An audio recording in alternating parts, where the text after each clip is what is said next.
your host, and joining me today, we has, as always, one of the most prolific figures in the history of sports media and the man who's never lost a debate, Skip Bayless, Yeah. rocking his gridiron hat. Then we got Super Bowl champion, five-time Pro Bowler, two-time All-Pro cornerback Aqib Talib. Play a little QB too, though. I play a little QB. Yeah, too. I'm sure you could be a QB, actually. I could see that for you. But let's introduce the real QB, the king of quarterback breakdowns, the top five passer in the USC Trojan history, Cody Kessler. I need to see a QB battle between you two. And then we got three-time Pro Bowler and Super Bowl winning safety, TJ Ward.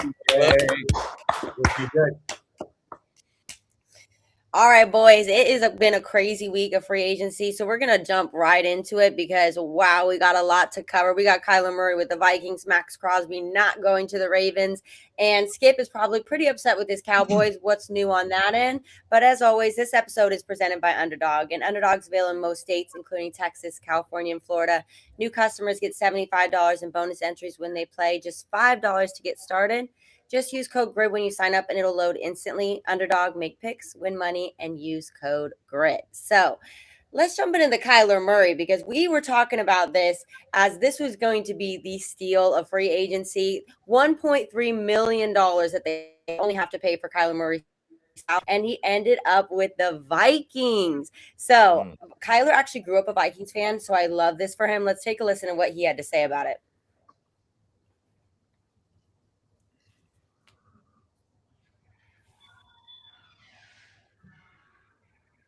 Since I started playing tackle football, I was 7 years old. Genuine fandom. Ran deep. Vikings gear through and through. A lot of purple in my household. I don't want to bring it up right now, but maybe later another day. It was a moment. I'll bring it up anyways. Whatever. I cried real tears whenever whenever Brett threw that interception. I cried real tears that day. Big fan. So I love this for Kyler. I'm sure Justin Jefferson's super happy. Skip, how good will Kyler make the Vikings? You love this. I love this, Kinsey. As soon as I saw the headline, I immediately tweeted, the Vikings will win the NFC North next year and at least one playoff game next year. Signing Kyler for 1.3 will by far go down as the biggest, best move in the entire offseason. It's going to change life in the National Football League. All of a sudden, Minnesota has Seattle potential next year because the Packers and Lions did not get better in free agency. And obviously, Mike is coming off the ACL and will have a slow start to next year. And the Vikings defense will definitely be better than the Bears defense. And now the Vikings offense will be at least as explosive as Caleb's offense in Chicago. All I know is the Vikings went 9-8 last year with a group of quarterbacks that led the NFL in interceptions with 21 and that finished 29th in QBR. And now you're adding an explosively talented quarterback who's been stuck playing for bad teams and a sorry franchise for his entire career and who just needed a fresh start. And I love the fit of Kevin O'Connell and Kyler, not only because Kyler grew up a Vikings fan, which is weird. He grew up in Dallas, but Kevin O'Connell first met Kyler at an Elite 11 quarterback camp when Kyler was in high school, and they clicked, connected, and stayed in text touch throughout college career and into his pro career. So they know each other and like each other a lot. And we know what Kevin O'Connell did to reboot the careers of both Kirk Cousins and Sam Darnold. So this is right on schedule for Kyler. He'll play at age 29. He's just entering his prime. He needed this. He needed to get cut. He needed a slice of humble pie. He needed a fresh start. And does he ever need Justin Jefferson and Jordan Addison and Hawkinson and Jordan Mason? And I love Aaron Jones. I've always loved just his clutchness. So it's the perfect fit for a Kyler Murray who's going to do great things in Minnesota starting next year. I'm with you, Skip. I won't go as far as to say they'll win the North and win the playoff game and win the Super Bowl like you believe they'll do. You know what I'm saying? If you say they could be like Seattle, basically you saying they're gonna win the Super Bowl, right? That's your Super Bowl pick, right? I didn't go that far, but I said at least one playoff game. I learned that from you, Skip. I'm giving. He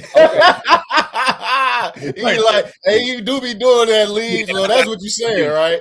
Kind of put two and two together like you do. You know what I'm saying? But I will say, Kyler, he will make this team significantly better.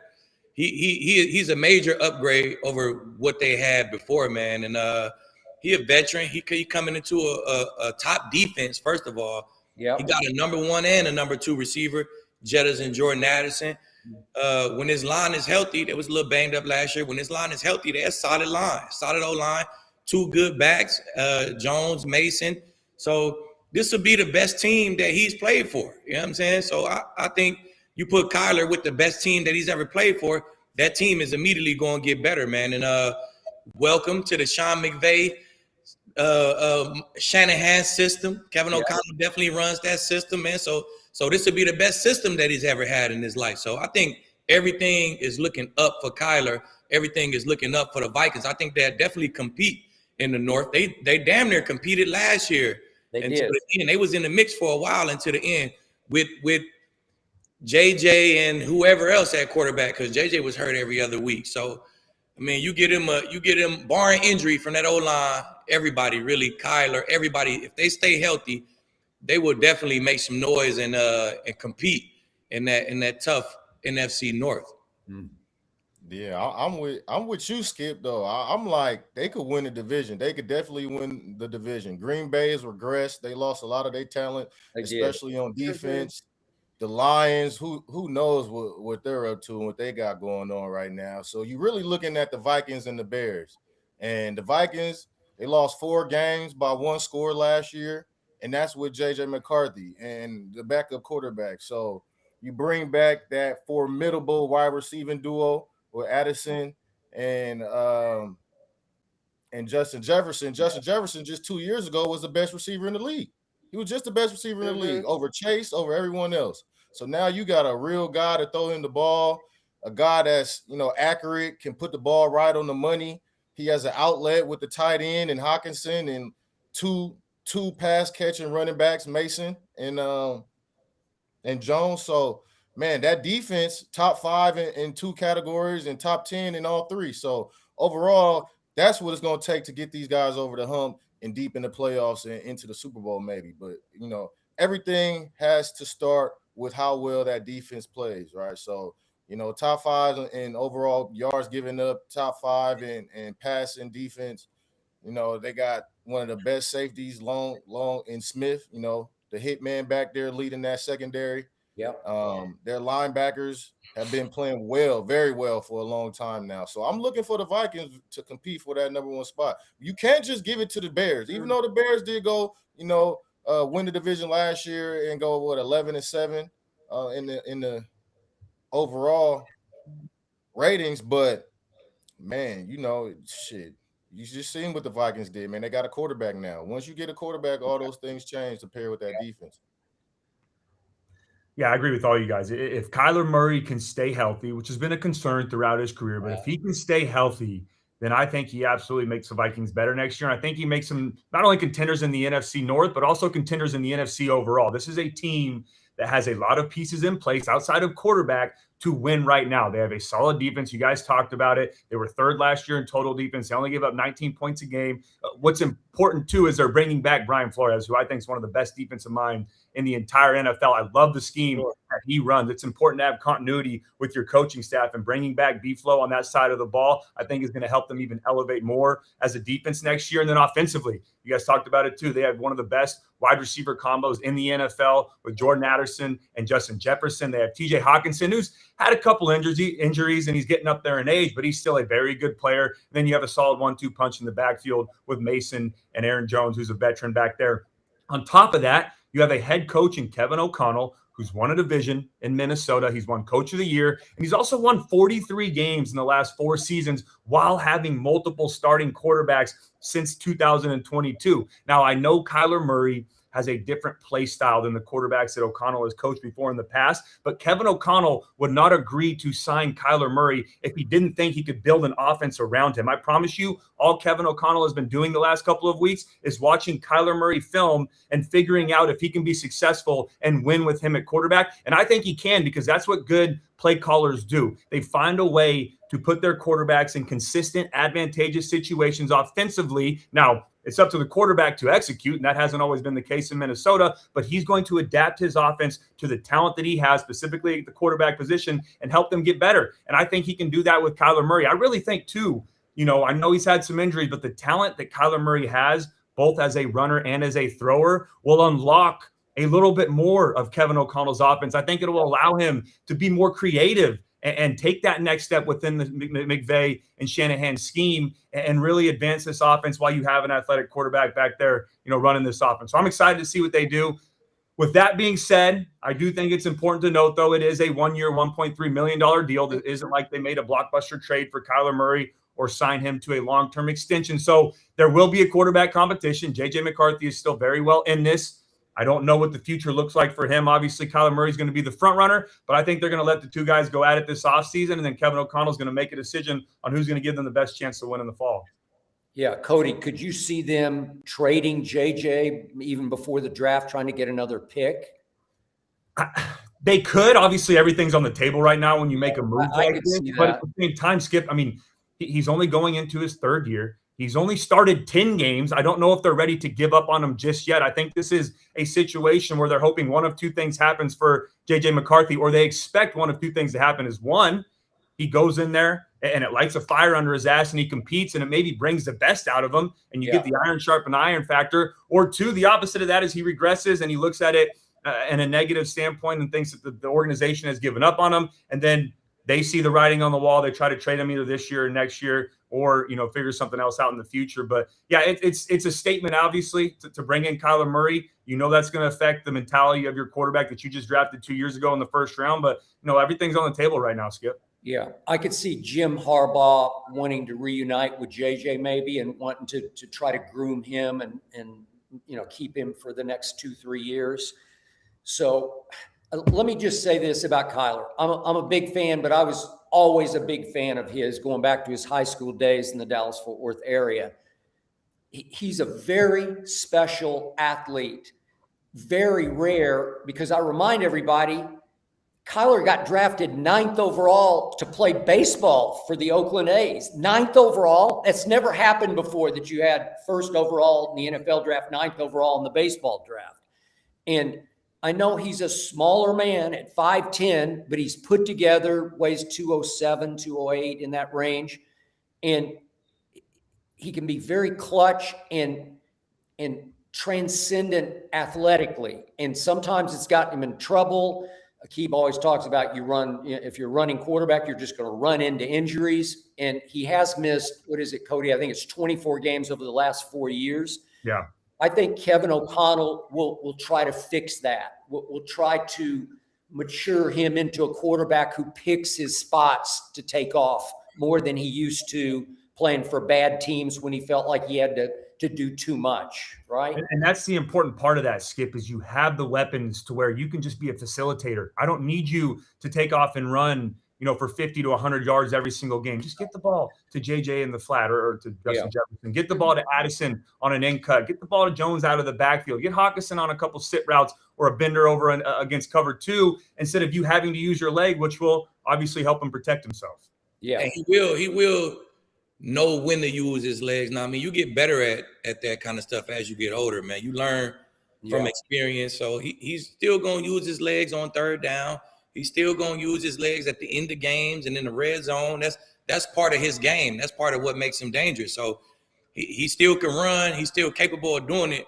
But I won't go as far as y'all and say Super Bowl-ish. But man, they going to compete for the North, man. He a vet, man. He done threw 121 touchdowns in his career.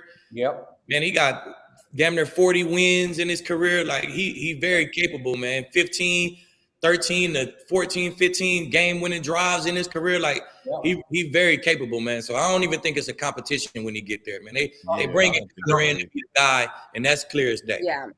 Yeah, he's gonna be the man. He's gonna be the man. I mean, you say they still want to see what they got in JJ, and it's gonna be a competition. Maybe they presented as that, but if they want anything for JJ right now and thinking about trading them, they might as well get him off right now. If not, he's gonna be a backup to Kyler Murray for the years to come. Because if Kyler Murray comes in O'Connell's offense, which should be able to, run the ball, protect the ball, and play defense. We've seen it with Darnold and the Seahawks. We ain't asking you to do too much. If you have to some games, then go out there and show what your talent is. But for the most part, we're gonna play safe and controlling football and lead with our defense. Make the plays when they're there. When they're not there, tuck it and run, or slide or throw it away. But as far as JJ, man, we've seen what he is in the last 2 years. He's not a starting quarterback in his league. He's not going to start for anybody.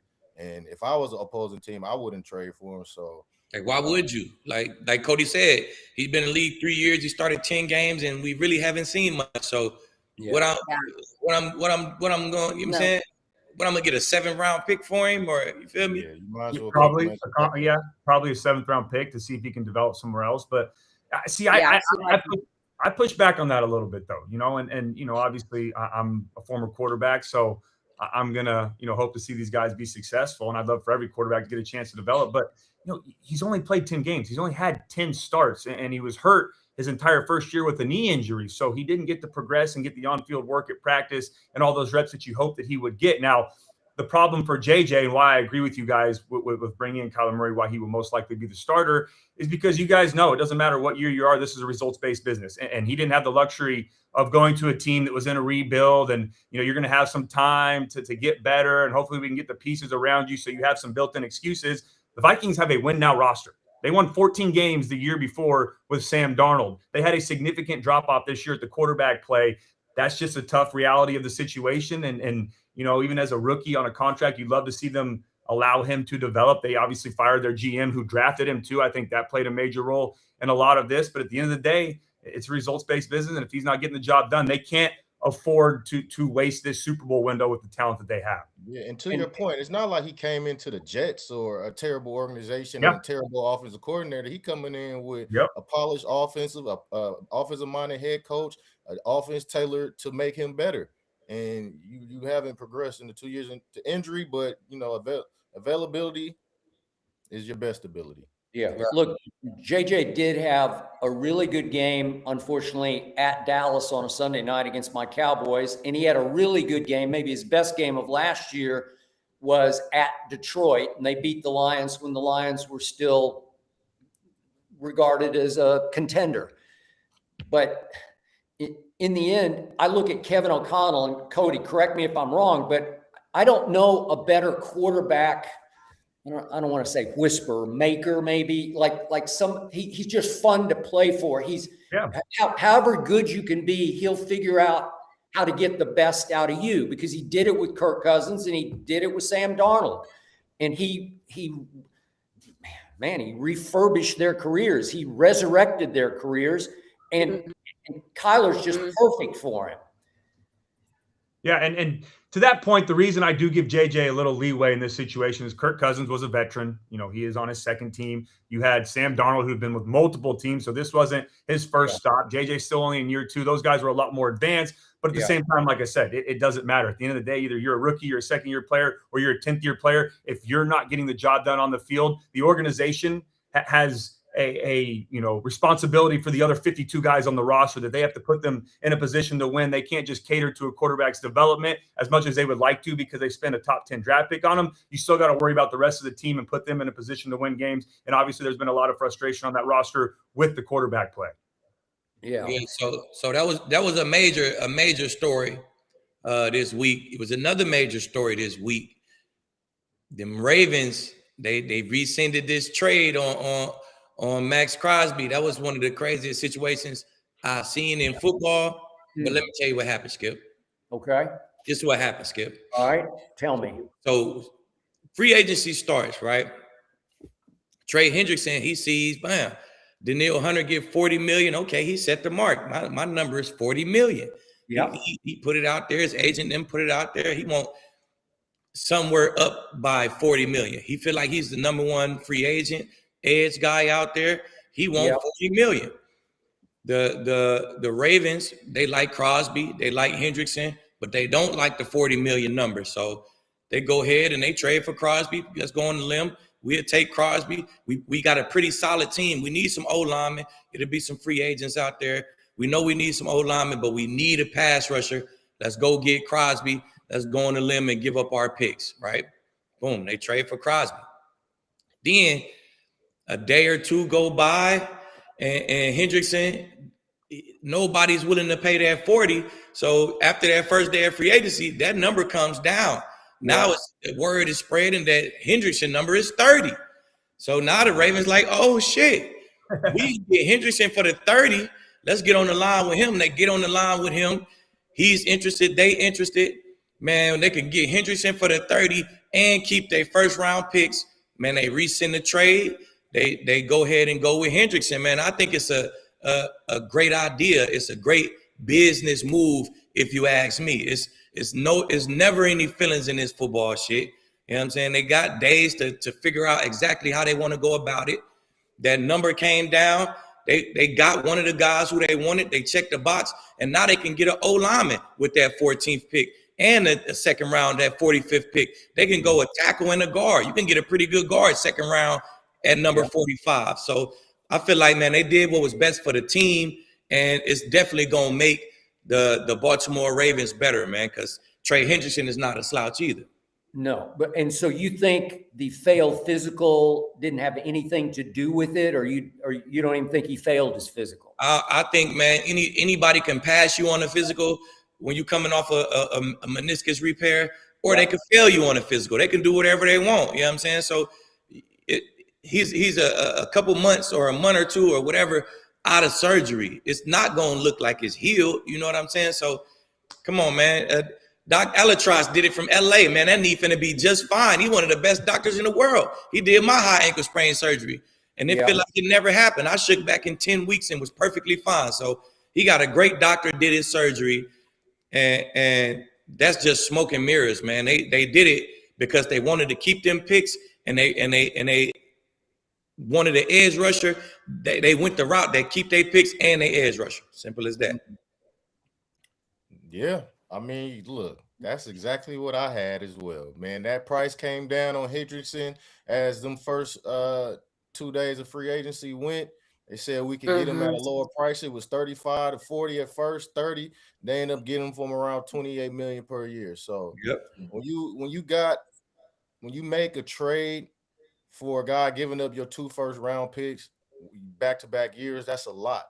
And when you look back at it and say we could get the same position for a little bit cheaper and keep our future, of course you're gonna fail that trade. But in the beginning, they knew coming up, they knew he had surgery. It's not like he went into there and was like, "Oh, we hit the surgery." No one knew he had surgery, and oh damn, you had surgery. Now you got to get repaired. Okay, we're gonna fail you. They knew what they were buying, but at the end of the day, there was a better sale before they cashed out. So that's basically what they did. They reneged it was literally 12, 13 hours after they rescinded that they signed them. So, man, they had this up their sleeve. Man, it never came down, man. They made that play like this, man. Exactly. It was an out plan. This is the out plan. If anything happens in our favor, this is what we're going to say. So, man, it was a business move. And we all know, even though business isn't personal, it is personal because it affects all of us in a personal way. So I don't know. I don't think this looks good on the Ravens overall. I think it's a bad business deal if you look around the league and ask if I want to do business with the Ravens again. And it kind of goes against the character. As many teams do janky shit, man.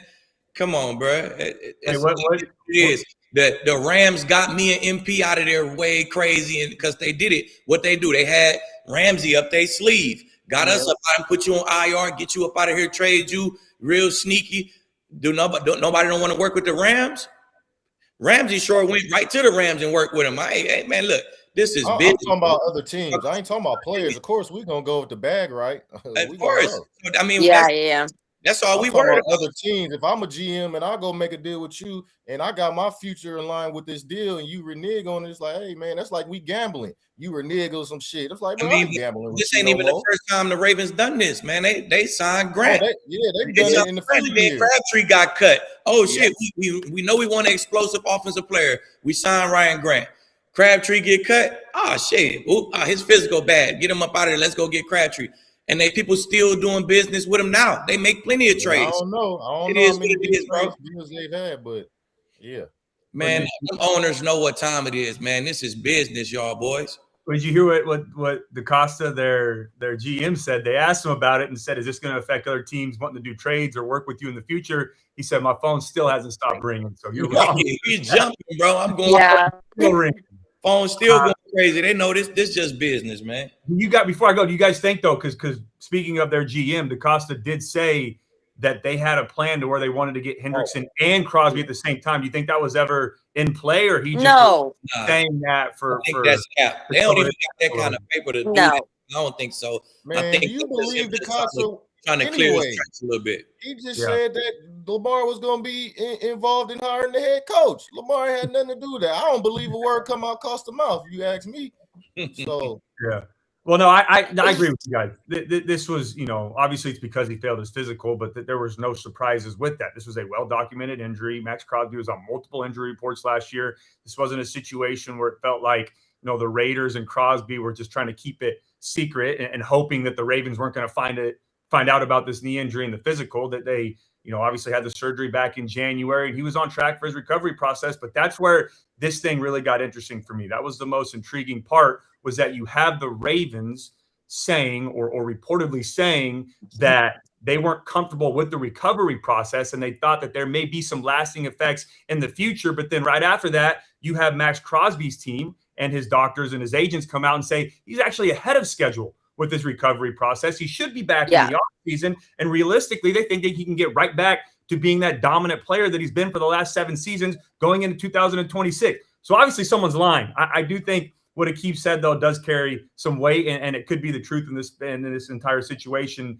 with, Hendrickson becoming available at a better price. Maybe they thought, hey, we'll keep this first-round draft pick. We just lost Linderbaum. Maybe we spin this on interior offensive linemen and help out Lamar and build up front, save those draft picks, send Crosby back to the Raiders, go get Hendrickson at a better price, and then put ourselves in a better position going forward. But yeah, it's bizarre. It's wild. obviously someone's lying in this situation, but it's the reality of football. It's a business, and guys got to make business decisions.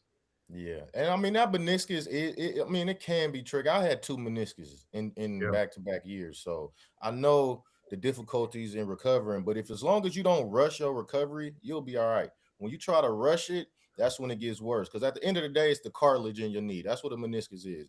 It's the cushion between both of your bones. You tear it, okay, they might go in there and cut a little bit out, or they might sew it back together if they could save it. If not, you redo it and you got to get more cut out.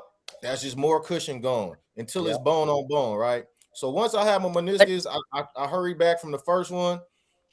I took my time on the second one. I recovered way better. I didn't have an issue with that, and that was in college. I didn't have no issues with my meniscus my entire time in the NFL. And I was going to ask you that, bub. So college for you was what? 2000. I think my meniscus was 07. I tore the first time. Bro, this is 20 years later. They done got better at these meniscus surgeries now. You know what I'm saying? So come on, man. This Dr. Elitros is one of the best in the world. You know what I'm saying? So that meniscus will be just fine. And to that, he ain't no corner or safety, D-line. I mean, he got to bend a little bit, but you in them trenches. Exactly. A little burst off the line. You feel me? Come on, man. Yeah. All right. Skip, what do you think?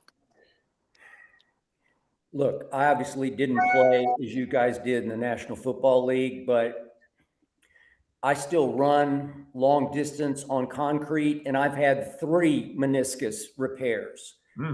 And mine were only flaps where it just tore a little flap. And I know Dr. Elitros pretty well. I didn't have him do it because I wasn't in LA at that point, but my surgeon, who was great, was able to go in and just clip it. And it sounds like TJ's were just clips, where you just clip the flap because the flap's loose and it's catching in the mechanism of the knee. And as TJ will tell you, once it catches, you just scream, man. You barely walk on it.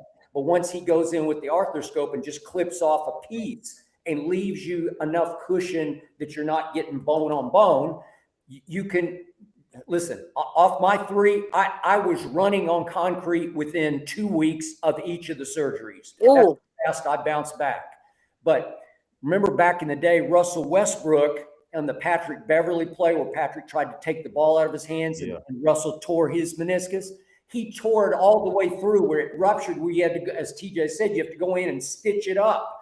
Well, that's a bitch, man. It'll go for it has hampered Russell for the rest of his career. He's never been quite as explosive off that because that was a serious meniscus tear, complete tear.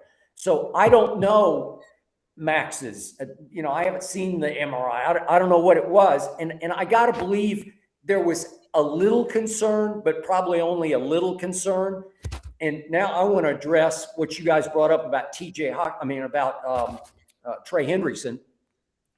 If you look at the numbers he wound up signing for, they're laughable. They're laughably bad compared to what I thought he was going to get.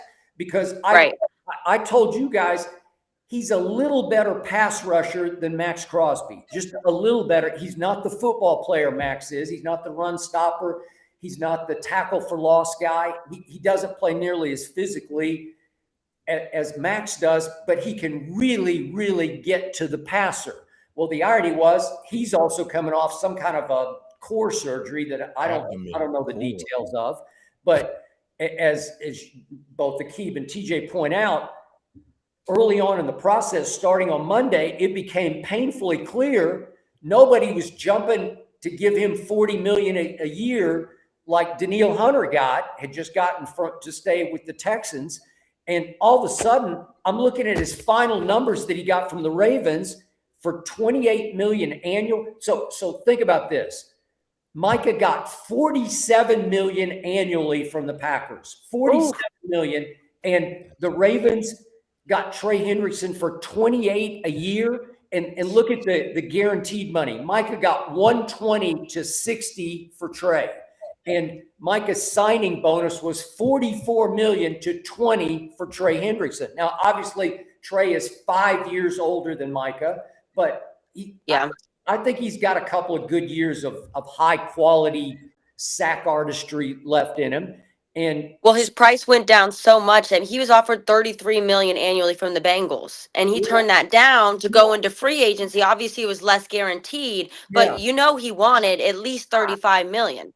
Yeah, because we were talking about it last week on the show here, and I said, well, if Danielle got 40, surely his first year is going to be 40. And then I thought maybe it'll go 40, 35, 30. And so you're going to have to give him 105 over 3. And he got over 4 years, 112. Well, that's like chicken feed to me for what I thought he was. He was the number 1 ranked free agent in everybody's poll. Everybody's rankings had him by far number 1. And everybody's looking for a pass rusher because nobody really has a great one. And so I think it was a combination where they're like, wait a second, we can steal Trey Hendrickson and we can keep our 2 1s. And if there's any concern at all about Maxx Crosby's ongoing health, why would we do that? Why would we risk it at all? And so it just fell in their laps, and they did not break any rules, as Aqib points out. It was totally fair game because it's not until Wednesday that it becomes official. Right. So they've been doing this in this league for years. There have been all kinds of shenanigans go on Monday and Tuesday. So the joke is on the Raiders for gloating about it and accepting that, what did it get announced on Friday night? And then Maxx wasn't even going to take his physical until Monday. Well, good luck, man. You're in jeopardy. You're hanging out there. But that's going to be a blessing. Where does that leave? Yeah, that's going to be a blessing in disguise for the Raiders, man. That's the guy you want to keep in the building anyway. So I understand. It's going to But where does it leave them with? with cap space because they just signed Linderbaum. Now they're going to have max contract. Where does that leave? Obviously, they're planning to rebuild with these draft picks. Where does it leave the Raiders? They still got money. They still had a got backlog. paper cans. They got rid of their guard too. Just fine. That freed us some cap space. Yeah, I think this bites the Ravens in the butt because, man, they were getting Maxx Crosby. The guys that get the 40 plus, you got to play the run in the pass. And we talked about it last time with Hendrickson, man. He doesn't play the run very well at all. And the Ravens, man, they were last 30th in the league in run defense. So is he going to come in and be efficient and even get you to the passing downs that you want to be at? Or you look like you're going to be playing a lot of third and shorts, if you ask me. So he trash in the run. I ain't saying he trash, but I wouldn't say top tier. I definitely wouldn't say top tier. I mean, well, he ain't top tier. They not signing him to be a top tier run stopper. They signing him to be solid in the run.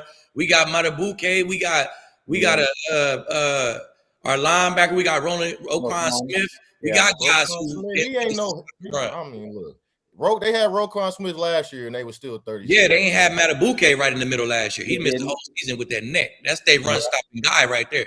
That's the guy that make you pay attention to me, and that free everybody else up. Like I said, 30th.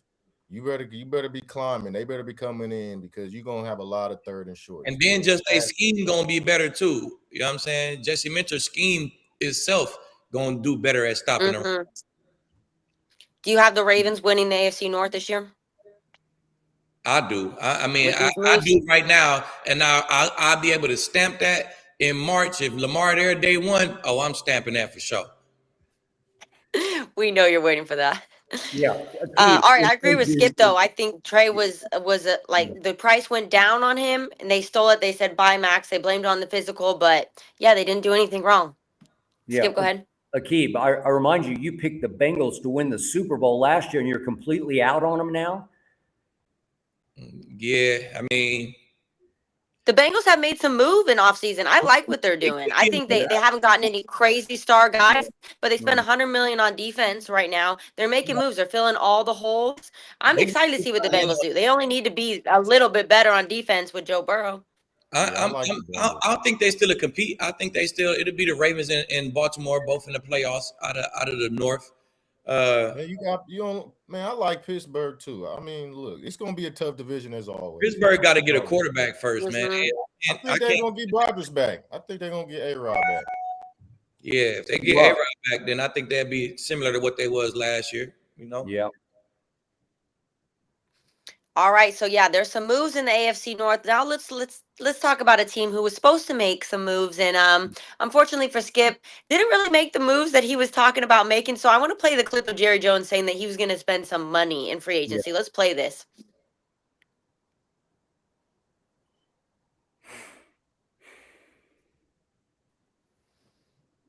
Should be coming up here.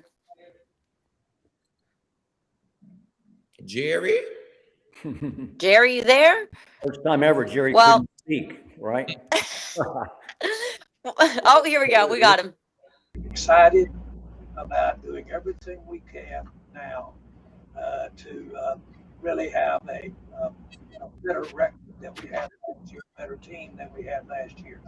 That's why we've been doing what we've been doing with the coaching staff. But to answer your question specifically, I would bet that we will spend more money in free agency than we have.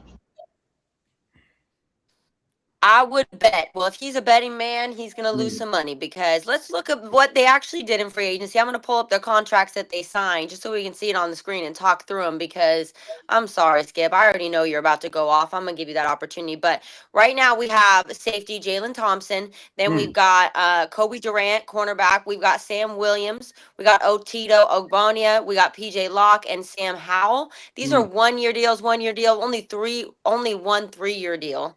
So, I mean, ink to paper, he really didn't go out and spend the money he was talking about. And Dallas traded Osa to the Niners for a third-round pick. So, Skip, give Jerry a letter grade for free agency. I know you're going to go off. I give Jerry Jones a D- for free agency, and that's D as in dumb, as in damn, as in what the hell are you doing or not doing, Jerry Jones? Because he also said in that same interview we just saw, he was going to bust the budget. And when he said that, I dared Jerry Jones to do any one of these 4 moves in order. I said, I dare you, Jerry. I said it here on this show. Go sign Trey Hendrickson, or go sign Devin Lloyd, or go sign Reek Woolen. Went to the Eagles, unfortunately. Or go get Nakobe Dean, Jerry Jones. Go get any one of those 4, and I'll be a little to a lot happy. And he obviously went 0-for-4. And I dare Jerry, because I don't trust my guy George Pickens with the franchise tag hanging over his head next year. I said, offer George Pickens for Maxx Crosby and see if they'll do that deal.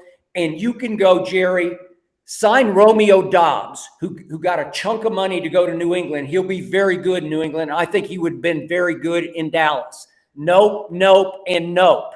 And allegedly, reportedly, because Dallas leaks all this stuff, the Cowboys came in a close second on Trey Hendrickson and a close second on Max. Baloney. It's just a bunch of phony baloney spewed by Jerry and Stephen Jones to try to convince Cowboy Nation that they actually tried to spend some money when they did not.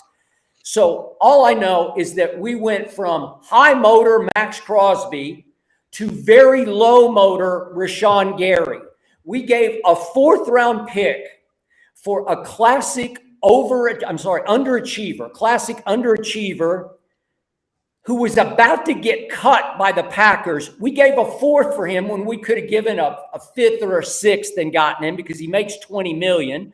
So he'll make $20 million in Dallas. I know he restructured it a bit, but we're going to have to pay that piper at some point. So he's going to make $20 million in Dallas to disappear, because ask anybody who watched him closely at Michigan. I did. Ask any of those Packer fans who watched, who lived and died with him in Green Bay. He will disappear when you need him the most. So then Jerry goes out and made one free agent move. He signed a decent, versatile safety in Jalen Thompson for $11 million a year. Jalen Thompson is ranked 52nd on the free agent list by ESPN.com and has never sniffed a Pro Bowl. So is he going to be a difference maker, a game changer, a life changer? No, he's not. And then we signed your backup safety from Denver, PJ Locke, who is no TJ Ward. I'll say that for a fact. He's a special teams player, but he's just a backup safety. And then everybody else was backup. And then the shocker of the day was we traded Osa Odighizuwa, who I always liked. He's making $20 million. You got a 3rd for him to the 49ers when I thought he would command a 2nd, because he's a really good football player. And we lost some depth and some versatility in the interior defensive line. And then we just gave away Solomon Thomas because Saleh loves him, and he's obviously the new head coach in Tennessee. And we just gave him away for a little 7th-round pick swap when I thought he would have been valuable. So, look, here's the point. Jerry blew a bunch of smoke up in Indianapolis, and then he, as usual, blew it in free agency. And he didn't bust the budget in free agency. He just busted in free agency. So here, I said 6-11 next year. Nothing changed. I'm sitting on 6-11 for the Dallas Cowboys next year. Yeah, you're looking at it all wrong, Skip. Yeah, I think 6-11. you're just looking at the dollar amount that he spent. You know what I'm saying? That's the only thing I think you're looking at. And then if you're looking at that, you gotta count that franchise tag as money well spent. You know what I'm saying? So I see the Cowboys filling holes needed on defense, man. They go out and sign 2 legit safeties. You said it, Jalen Thompson, PJ Locke. He wasn't a starter, but he started about 8 games, 7-8 games for the Broncos last year, meaningful big games, and came in and balled his ass off. Made big plays in the playoffs. Made big plays down the stretch in big games. Why didn't you keep him? Because we got a starter already. That's it. We already had a starter. That's how you become a starter. You come in and make some plays, and now people look at you, oh, you're a starting safety in the league. So I think they got 2 guys capable of starting who they signed. They also still got Malik Hooker. Them guys could battle it out to see who the starter is. You got depth at safety. They needed depth at safety. They got it. They signed Kobe Durant. You pair him with Bland, you got a number 1 and number 2 corner. Jalen Thompson and Kobe Durant, either one of them guys, one of those guys is going to win that nickel spot. One of those guys is going to be your nickel back. You still got Siobhan Revel. That's 3 solid corners you got right there. Battle it out. The starter is you got depth at safety. Safety, they got it. They signed Kobe Durant. We got going. We got you got 3 solid we got 3 solid corners now, you know what I'm saying, on your depth chart. You need that, and you got a solid nickel back. You need that. Man, they signed Otito Agbania, a great run stopping interior guy. You know what I'm saying? This guy's a monster inside, a load inside. He's a run stopping guy. You look at, man, I go off PFF, he got a great run stopping grade. You know what I'm saying? So hey, and then you trade Osa, you get a 3 back from the 4 you lost, but they just didn't need Osa, Kenny Clark, and Quentin. They didn't need all that money on the books. So I thought that was a smart play. Get him off the books, get a draft pick from him, bring in a guy who could play that run. I get my pass rush from Quentin Williams inside. That's my pass rushing guy. You bring in Rashawn Gary, he a great run stopping edge, and he gonna give you 7.5 sacks off the edge. You know what I'm saying? Wow. So I'm gonna take that. I'm gonna take 7.5 sacks from my second leading pass rusher. You know what I'm saying? And on top of that, they bring back Sam Williams. You raved about Sam Williams last year. You loved him. I like him. Remember you saying you loved him. They bring him back on a prove it year. And on top of that, they got Donovan, how you say his name? Ezra-Waka. Yeah. Ezra-Waka. Look, so now I got 3 solid older edges. You know what I'm saying, not older, but 3 solid edges who've been in the NFL. I like that. I got real quick. All those guys you just mentioned played for the worst defense in the National Football League last year and the worst in the history of the Dallas Cowboy franchise. Not all of them. No, not. I mean, Kenny Clark and Quentin Williams came in late. Yeah. Gary ain't played for them. Otito ain't played for them. Sam Williams and Ezra-Waka played for them, and that happened. Them are role guys. They also played in a completely different scheme last year too, because now they bring Christian Parker. They might rotate with each other, Skip. They going battle it out and rotate with each other, or they might draft a starter with this number 12 pick, and those 2 guys be both backups on each side. You know what I'm saying? So I think they're doing it. I think they're doing a great job, man. You need another linebacker. You need maybe a starting edge. You need a cornerback. You got the 12th pick and the 20 pick. Man, they not getting super big names, but they slowly but surely filling holes. They slowly but surely filling holes that they need, man. They need an interior linebacker. They need an edge. They need a cornerback. They got the 12th pick and the 20 pick to do so. Yeah, I mean, I'm with Lee. This is not a 1-year play, Skip. This is a 2-year play. So not only do they still got $20 million in cap space, but they slowly but surely filling these holes with proven veterans for a cheap price. You don't always have to go out and get the one banger to make it, a solidified offseason or free agency, man. We just gonna slowly with quality starters, right? Maybe not Pro Bowlers, but all these guys we bringing in are quality starters. Rashawn Gary, Jalen Thompson, PJ Locke. You keep your physicality and versatility with PJ Locke. Like Lee said, he came in, made big plays in the box for the Broncos and on the back end for the Broncos with a big interception in the playoff game against your Buffalo Bills, the ones you like, right? So big plays and big games. That's what we're looking for. We're looking for guys that can play in the playoffs and make big plays and big games. Then you bring, Rashawn Gary in, who you want to be stout up front. I think this is what Dallas is doing. It's not all about finesse and getting right to the quarterback. It's being stout, stopping offenses on first and second down so we can get to 3rd and long, and then we let the dogs go. But the draft picks, man, it goes back to what great teams do, is building their teams 2 to 3 years through the draft. Now, even if they brought in the highest paid free agency, would you say they would win the Super Bowl this year? No, this is a 2-year play. You get the 3rd round picks. You retain your running back, Javonte Williams. You tender your kicker. So somebody want to come take him. Then you get another 2nd round pick for him. So now we got all these draft picks to really get guys that, are highly touted from college. And then the ones that aren't highly touted, we have the ability to let them learn and grow in our defense and our offense. And it's cheap as hell. It's cheap as hell. It's going out and spending as little as you can to be as productive as you can. That's why the Seahawks won the Super Bowl and still have all this money to spend, because they did it the right way. And I think Jerry Jones seen that, like, hey, we bring a quarterback in, we grow slowly in the next 2 years, we too could be in the Super Bowl winning position. So I really love what they're doing. I gave Jerry a B+ free agency. I think he's doing an excellent job right now. TJ, before Cody goes, I just want to remind you, you're saying they're rebuilding slowly but surely. It's not a rebuild. It's a replacement. I wouldn't call it a rebuild because your offense is in place. You got all the dogs you need on offense. You're not bringing in rookies, in these positions. You bring in, like I said, proven guys. Pro Bowlers, maybe not, but they're proven to be playmakers and play very well. And then the guys you do bring in the draft, first, second, third rounder, these are the guys that are going to make an immediate impact. So they learn the system for 1 or 2 years, and you find yourself in the Super Bowl. And you don't have to give them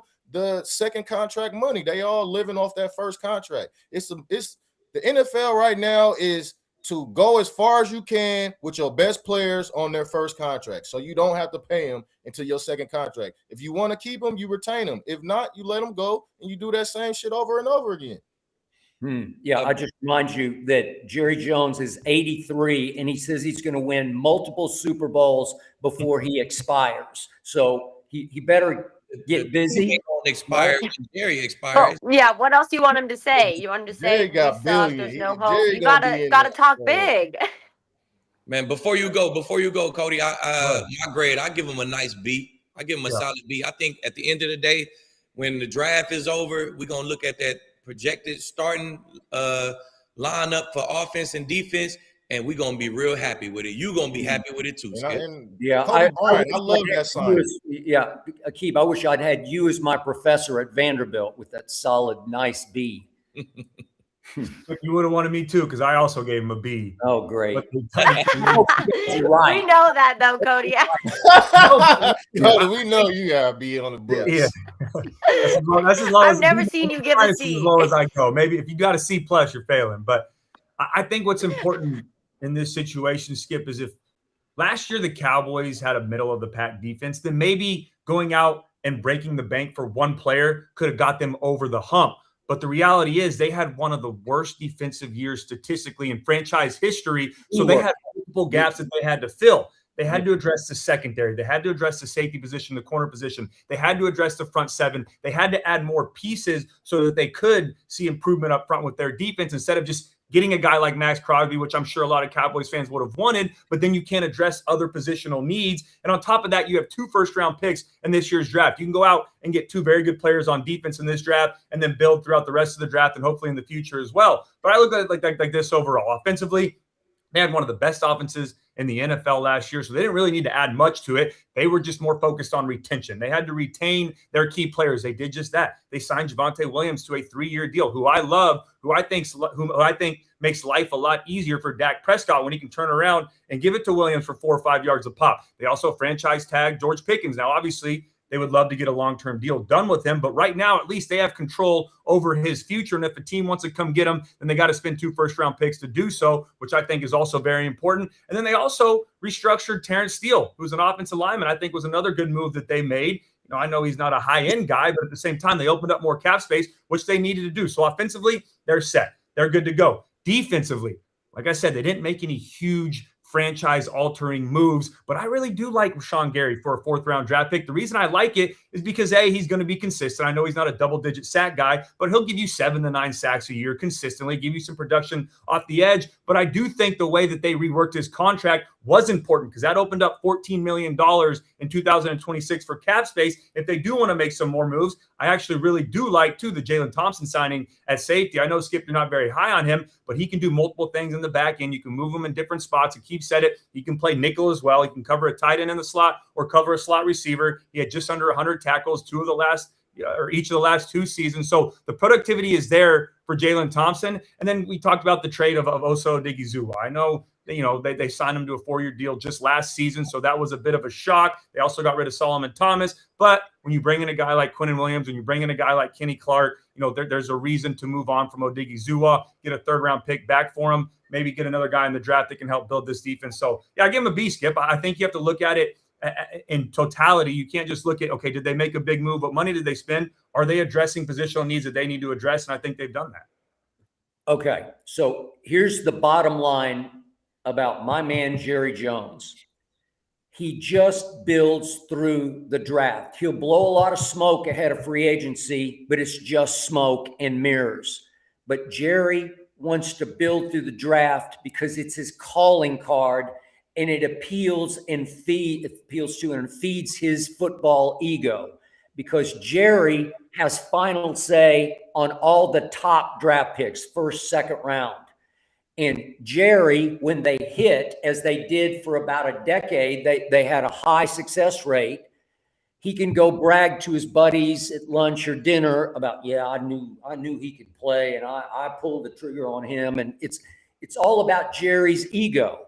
But what people aren't talking about is that in 2023, Jerry pulled the trigger on Mozzie Smith, and it was a complete swing and miss.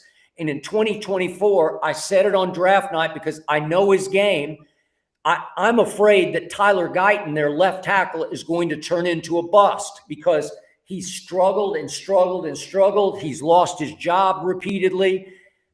I just don't trust it. I don't think they have the left tackle of the future. And if you keep missing on your first round picks like those two, you got trouble, man. And for, as long as you were hitting, they'll be fine. But I'm just not sure Jerry isn't losing some of his fastball on his draft picks.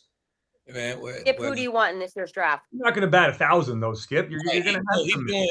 I could go down the list and tell you stars on a team who first round draft picks. Yeah, and he's doing something in free agency and trades too, because George Pickens ain't a draft pick. Javonte Williams ain't a draft pick. Quentin Williams ain't a draft pick. Kenny Clark ain't a draft pick. These are going to be starters, big time players for you. That's not draft picks, man. So he's doing it through the draft. He's doing it through free agency, trades, everything. So you got to give him his credit, Skip. They're going to come out, and I guarantee you they win more than 6 games, like you say. Okay. I loved him going into last year because I thought it was an easy, by NFL standards, schedule, and they crapped out and went 7-9-1. And I'm not sold on the head coach. And Kinsey, to your point, obviously, I just want the best defensive players available at 12 and 20. Whoever falls that I like the most, I would want them to take that defensive player.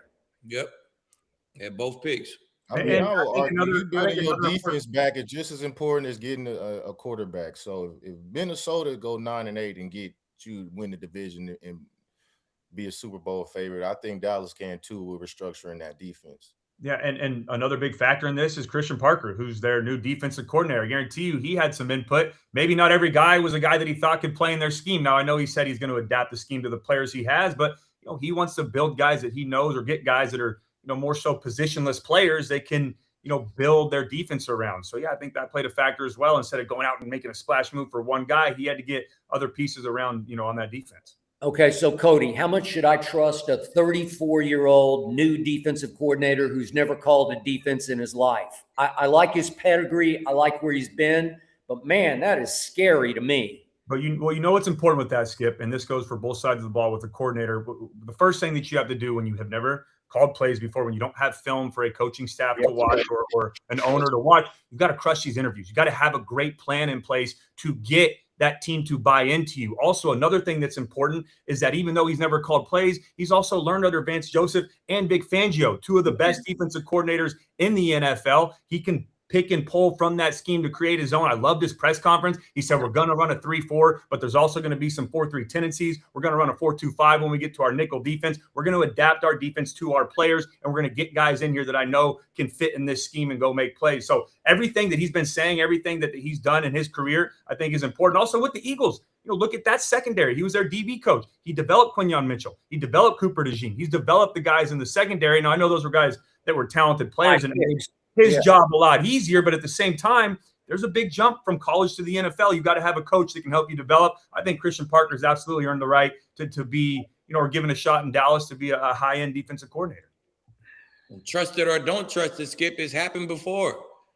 Like B. Flo was the safeties coach when I was in New England. He wasn't calling no plays. Yep. He got his opportunity, and he made the best out of it. He's one of the best in the game now. So, man, Raheem Morris was a cornerbacks coach when I was in Tampa. Yeah. Him now, he's considered one of the best D coordinators out there. So guys got to get their shot, man. They get their opportunity. They make the best of it. So it's no guarantee, but it's no guarantee that it's going to fail either. So what's funny is that I've always been accused of being a delusional Cowboy fan, and now you three have all turned into delusional Cowboy fans. You have. Well, it's true. I'm telling you. I don't think they have. I remember Lee being exactly accurate on the Cowboys last year. Man, I'm just a realist. I think man. just by what's going on is realistic. I think in the past, Skip, you may have seen some of these big splashes, and that was delusional to think that they was going to come in and turn everything around at once. But, you know, well, I love Dak. Point earlier. What's that? Jerry probably is trying to fool people like, yeah, we're going to come in and spend the bag and watch everybody else spend it and let me sit back. Poker face. Yeah. All right, Skip, though, there's a lot of season left. There's a little hope for the Cowboys. We got B's from the boys. So, Skip, maybe there's a little hope. Maybe you guys going to make the playoffs this year. But I do want to look at the NFC East, okay? I want to take a look at your division because they were making some moves. The Eagles had a Super Bowl champion corner, Rick Wollen. The Commanders stirred up their edge room by giving Oweh a $100 million 4-year deal. So they also signed corner Amik Robinson. And then the Giants added some big names like tight end Isaiah Likely and linebacker Tremaine Edmonds. Yep. So everybody else in your division is kind of making moves too. So there's a little hope for the Cowboys, but that division looks pretty difficult. So how would you rank the NFC East after free agency? All right, I'm going to be the one realist here, and I'm going to stand by what I just said. And if I re-rank, I'll go from worst to first. Obviously, the Cowboys are going to come in last next year in the NFC East, so they're the bottom of the barrel. They're the last? Fourth. Wow. They're last. Well, after what I just saw in free agency, because we're going to have 2 rookie starters on defense, and Revel that Aqib mentioned that he might as well be a rookie next year. And again, I got a brand new defensive coordinator I can't trust, and I got George Pickens on a franchise tag I just don't trust. He was a problem for Mike Tomlin to the point that Mike Tomlin said more trouble than worth. He caused some problems, missing meetings, late to meetings last year, missing bus to the game in Las Vegas on Monday night, and disappears in occasional games. And if you put the tag on him, I just think there's big pout potential there. And what am I supposed to love about this? It was the worst defense in the league last year. And is it significantly better? Did we suddenly just change life in free agency? Did we get Trey Hendrickson, Devin Lloyd, or Nakobe Dean, or Rick Wollen? We did not. And when I look at what the Giants and Washington have done, it's pretty good. They're both vying for second place in the division right now because I liked Oweh and I like Chasen, and I think Dorrance Armstrong, ex-Cowboy, is going to come back strong off his ACL. And they signed a Minahu. Their pass rush is significantly better. And Leo Chenal that they got from Kansas City is going to help them a lot. And Rashad White, Nick Cross, who I liked actually better than Jalen Thompson at safety. And then they're sitting, Washington is on the 7th pick. Don't let them get Jeremiah Love, or it's like, look out above.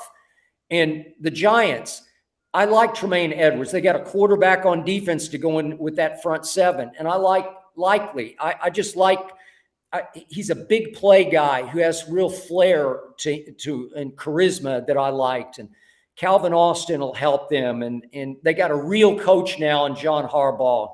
And Greg Newsome at corner will help them. Jackson Dart's, if he gets Malik Neighbors back and Scatterboo back, and they're sitting on the 5th pick, and I raved about Sonny Styles.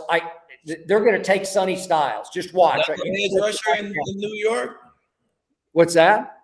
Another edge rusher in New York?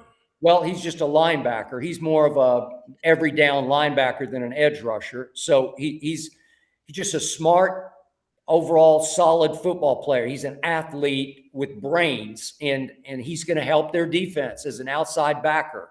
So that brings me to the Eagles. And yeah, they had some losses on defense. Obviously, they lost Jalen Phillips, and they lost Nakobe Dean, and they lost their safety. I get all that. But man, Reek Woolen, I just love him at 6'4", and that was the best single move any team made in the NFC East in free agency was Reek Woolen going to the Eagles. Now they got the best cornerback trio in pro football, and Reek is by far the oldest at 26. So they still got Jalen Carter, and they still got Jordan Davis, and they still got Zach Bond. They're going to be really good. Maybe the gap has closed a little bit, but I'll go Philly slightly above Washington, and the Giants vying for second, and the Cowboys bringing up the rear. I'm gonna go Philly first.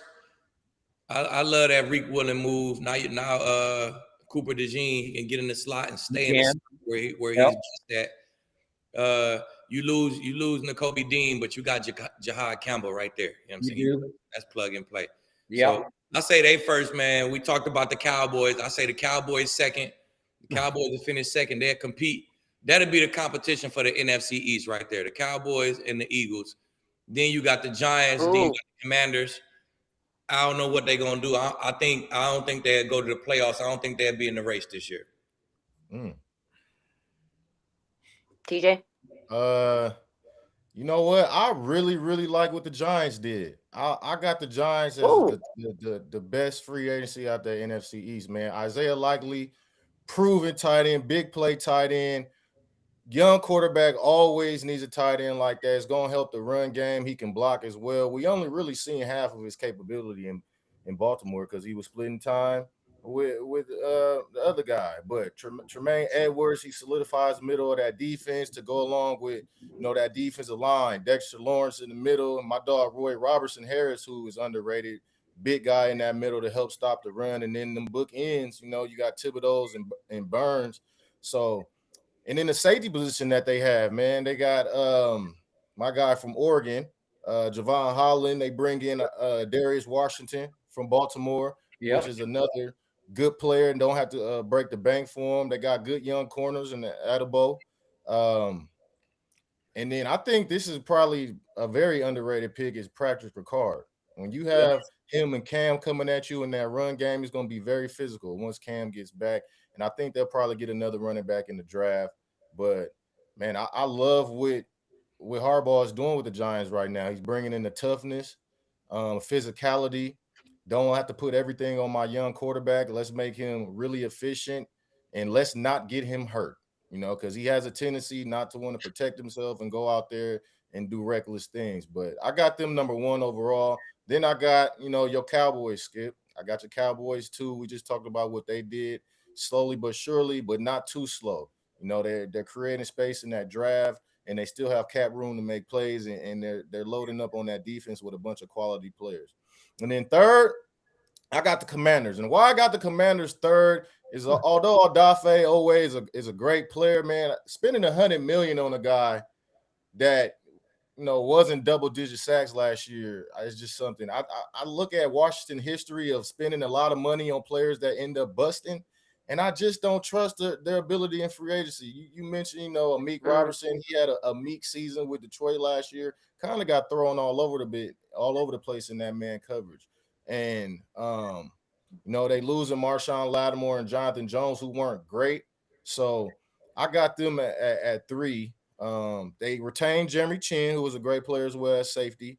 So it's not always about, what you spend, it's who you retain. And most importantly, they're going to get their quarterback back next year. So like I said, just when he had a healthy quarterback, they were just in the NFC championship.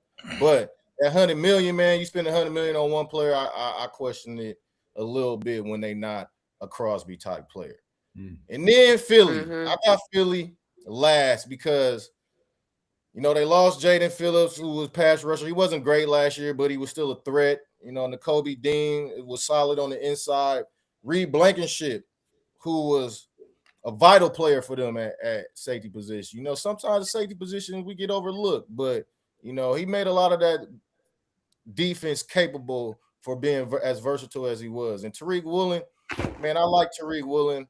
I don't think he had a great season last year. Gave him some big plays in important games. Jonathan Jones, who we just talked about, who they got from from Washington. You know, he can turn the ball over and get interceptions, but he gives up big plays at times as well. So, you know, I don't think what Philly did, you know, it wasn't a major splash. It wasn't too detrimental, but I just thought it was even kill, right? It was okay. So I got them last, and we'll see what happens. They still retain, like Lee said, a lot of they very productive players on that defense, so they maybe not had to do much on defense. But I still don't like, you know, I'm not sure about Tariq Woolen, man. I got to see more this year. So you like the Giants to win the NFC East? And he just likes how they ranked their free agency. How they did, you know. The Giants they finished second last in the league versus the run last. You don't like the Ravens. You thought they finished last. They didn't finish last in the league versus the run. It was actually the fucking Giants who was second last in the league versus the run, and you like them to win the division. I do. That don't make no sense to me, bud.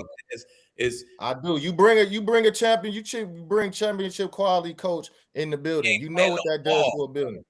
Okay, we'll see. No ball. We'll see what the Commanders did. Look, I look at the NFC East, and it's wide open right now. It's wide open. We seen what Philly did last year. The Commanders, they were hurt a lot. It's wide open. And to me, I like the Giants, man. I like what they're doing on defense overall, and you know, ball gonna have them special teams together, and we'll see how good a year that quarterback has, Dart, under Harbaugh and Nagy, because we know what he did in Kansas City. So we're gonna see. Call me crazy now, call me right later. I'm just looking at this run defense. Yeah, I know you're just big on run defense. Yeah, I mean, Dexter Lawrence, top defensive lineman. You know, Tremaine Edwards, big run stopper. And then you got the 5 and you got the 37. You could get 2 Pro Bowl, All-Pro type players with those draft picks, 37 and 5. Now you could go get somebody on that D line. You could go get a linebacker, or you know, you could do something else with it. But you still got 37, which is close to a first-round draft pick. So I see some big noise from the Giants this year. I do. Yeah, Cody? I'm not agreeing with TJ on that one. I still got the Eagles in first. I know they let some players go in free agency, especially on defense, and then there's still questions around what's going to happen with AJ Brown. But they did make some other good moves. I do actually like the Tariq Woolen move to bring him in, pair him up with Mitchell and DeJean. I also like that they extended Jordan Davis, who's a staple up front for their defense. And Howie Roseman has just done a phenomenal job of building still one of the best rosters in the NFL. I think the Eagles will win the division again next year. I did put, though, next, Skip, I have the Cowboys at number 2. We just talked about them offensively. They're as good as anyone. You know, they bring back Javonte Williams. They tag Pickens. They keep them paired up with CeeDee Lamb, arguably the best wide receiver duo in the NFL. And then a forgotten name sometimes is their tight end, Jake Ferguson. He's a good player. He's a mismatch down in the red zone. And then you got Dak Prescott at quarterback. The biggest question for the Cowboys is what's that defense going to look like next year? Good news, though, Skip, it really can't get any worse. This is the worst season they've ever had statistically in the history of their franchise. Like I mentioned, they bring in Christian Parker. Hopefully, you can get them going in the right direction. Even if they make that jump from being 30th, you know, in that range of total defense to 15th, maybe to 12th, I still think that can help them compete in the playoffs and potentially push the Eagles to win the division. I don't need you to be great. I just need you to be a little bit better with the talent that we have on offense. Then at third, I have the Giants. I have the Giants right now at number 3. I do agree with TJ, though, when it comes to the Giants. There's a lot to like right now in New York. So far, they've added a couple key players in free agency. They got Tremaine Edmonds. They got Isaiah Likely, who's going to be a good weapon for Jackson Dart. I love that they brought in John Harbaugh to be their head coach. I think the experience there with a young, talented roster is going to be important. The, you know, consistency nowadays, or the trend nowadays, is to go get these up-and-coming young head coaches. I think the Giants are going to benefit from having an experienced coach like Harbaugh, because they had the talent. Now they just need the leadership. And when you look at the core on that roster, that young group, I mean, on defense, they got Burns, they got Carter, they got Thibodeau. Offensively, Scatteraboo, they got Dart, they got Andrew Thomas, who, when healthy, is one of the best left tackles in football. And then they also have Neighbors. So I have them right now at that third spot. I think they could make a little bit of noise next season. And then at the 4th spot, unfortunately, I got to go with the Commanders. Now, I do think they've done a really good job in free agency so far. I like that they added Odafe Owe. I think he's a good player. I think he can continue to improve off of what he did with the Chargers. Chason from the Patriots is a good move. Rashad White they added to their running back room to pair him back up with his former teammate,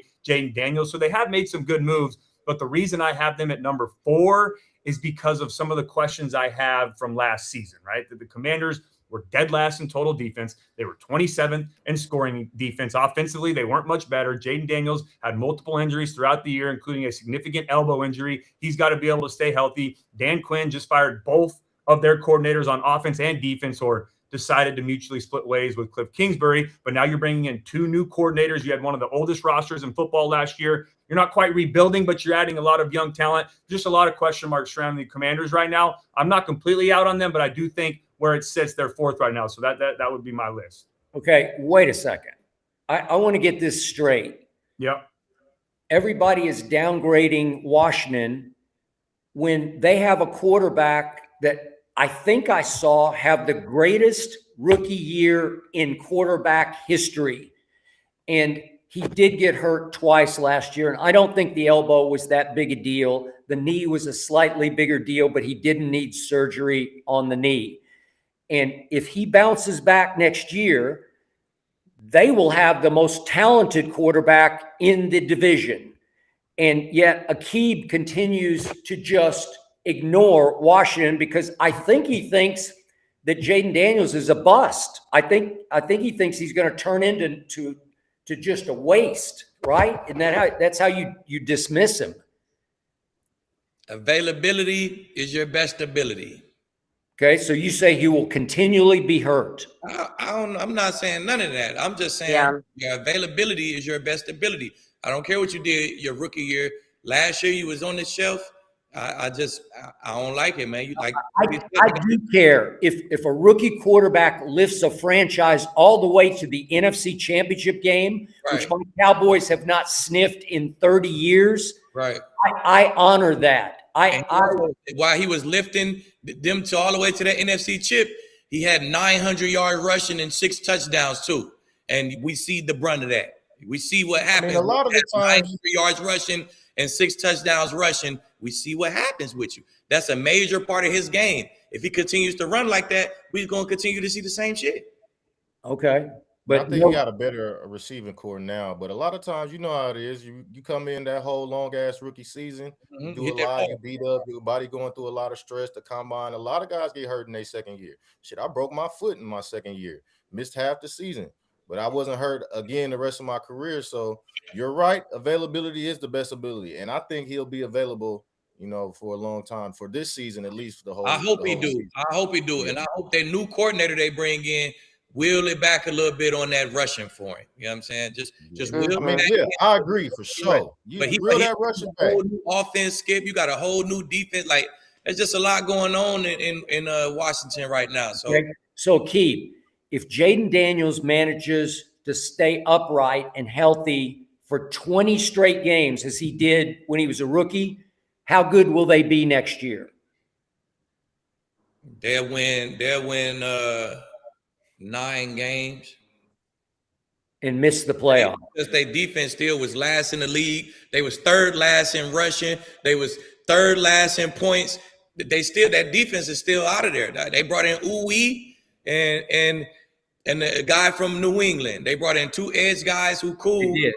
I mean, And Dorn brought a middle linebacker in too. Yeah, they brought in my dog from KC. Yeah. And Aqib. I mean, I said so a it's little looking bit about like Aqib, but he played tough man-to-man coverage. He be out there battling. So I'll give him that. He's a battling corner. He gonna scrap every play. I just don't see the free agents they brought in taking them from 2nd or 3rd worst in the league to a top 10 defense. Yeah. I just don't see that. They bet on veterans last year who got old right before your very eyes. And you know who I'm speaking about, right? Yeah. Their linebacker. Middle linebacker? Bobby Wagner. Yeah. And Vaughn. Well, it wasn't quite Wagner, right? Yeah. Vaughn did tell us, I think Vaughn had like 11 sacks, which isn't bad. I don't think he got the job done. Okay. But that's he got why the job done. That was a big reason too in 2024 why they had such a huge jump is they went to a more, veteran-based offense and a veteran-based defense. That was their roster. They had the oldest roster in the NFL last year.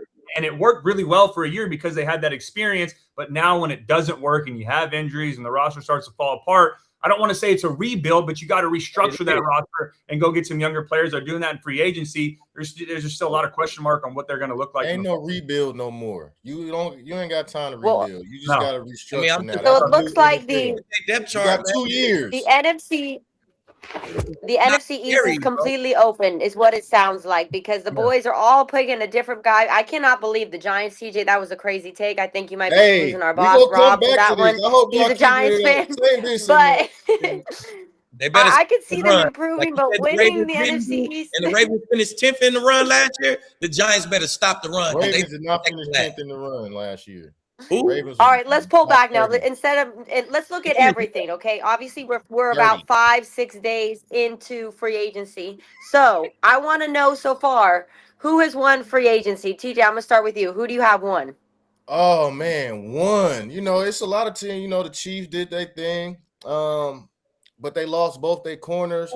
And like I mentioned, it's not all about who you get; it's who you retain.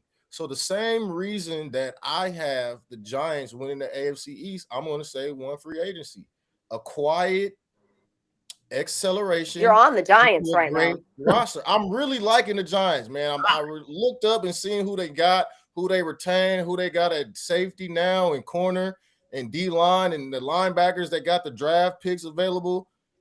Man, they doing Harbaugh bringing that that business savvy to the roster and to the players that he's having. So, I mentioned all the reason when I said they would win the NFC East, but players like Isaiah Likely, Tremaine Edmonds, championship caliber teams. Greg Newsome come in from Cleveland and Jacksonville. They got the corner now, right? You want to have that one man-to-man corner that's going to stick on most number one receivers. That's Greg Newsome. A fullback to go along with that physical running game. That already Brian Burns and Thibodeau, once you can stop the run, you let them dogs go, and they'll probably be, I think, one of the highest sack rating ends in the league, right? Top 5 for sure. So I got the Giants winning free agency for those very reasons. God. TJ's got a Giants jersey on under. I know. But I'm going. My winners of free agency is the Raiders, man.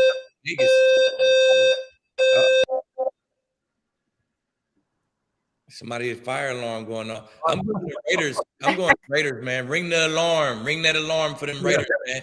They come out with a starting center, the best center in the league. They come out with 2 starting interior linebackers. They moving to a 3-4. Now they got 2 starting interior linebackers. They come out with two outside linebackers, Malik Muntz and Kwity Paye.